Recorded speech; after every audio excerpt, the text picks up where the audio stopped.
In President John F. Kennedy's inaugural address, he coined the phrase, "The torch has been passed to a new generation of Americans." This torch symbolized the leadership and justice of our country.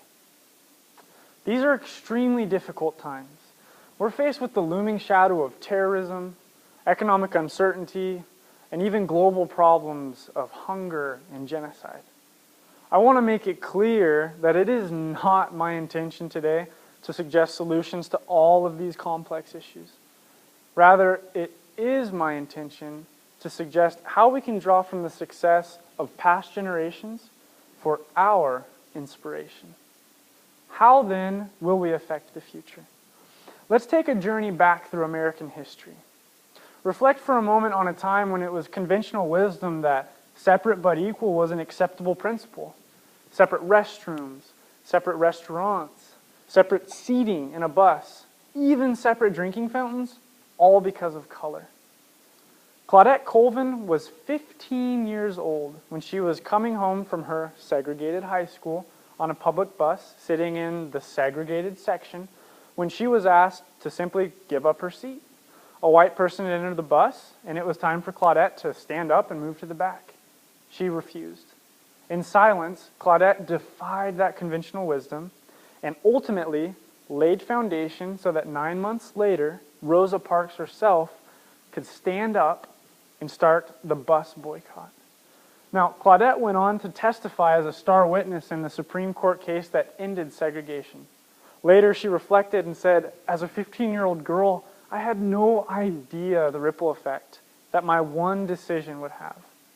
Like Claudette, none of us have an idea of the ripple effect that our decisions will have, but we can make them knowing that we can change the world. Another example is voting rights. It's startling for our generation to comprehend that until 1920, women were denied the right to vote. Susan B. Anthony, she traveled 75 to 100 times a year giving speeches for 40 years long, all for women's suffrage. Susan B. Anthony never lived to see her life's work come to fruition. She died before the 19th Amendment was passed. However, she laid a foundation and created an example within each of us that although we may not see instant results or gratification, we too can make a difference. It has been said that there are three kinds of people in the world. There are those who let things happen, there are those who make things happen, and then there are those who wonder what happened. Let us be active participants. We can't accept a hands-off approach. Let us join hands. Oftentimes it's been said that whatever happens, happens. Or sometimes it's even said that my vote simply doesn't matter. One vote was all it took to pass the Declaration of Independence. Caesar Rodney was 70 miles away, stricken with a terrible growth of cancer in his face. When the voting ended in deadlock to pass the Declaration of Independence, Caesar Rodney traveled 70 miles through thunderstorms and all sorts of difficult terrain in order to arrive and give the final "I" that passed the Declaration of Independence. Had he not cast that one vote, our entire history would have been rewritten. Things would be completely different.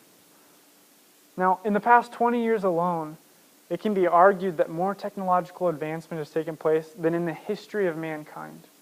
Nowadays, doctors can collaborate across continents, solving patients' problems. We can access data and information to better the world in a matter of seconds. It is now our charge to take that torch of justice and freedom and carry it confidently into future generations, so that we, like those before us, can make this country and the world have a brighter future.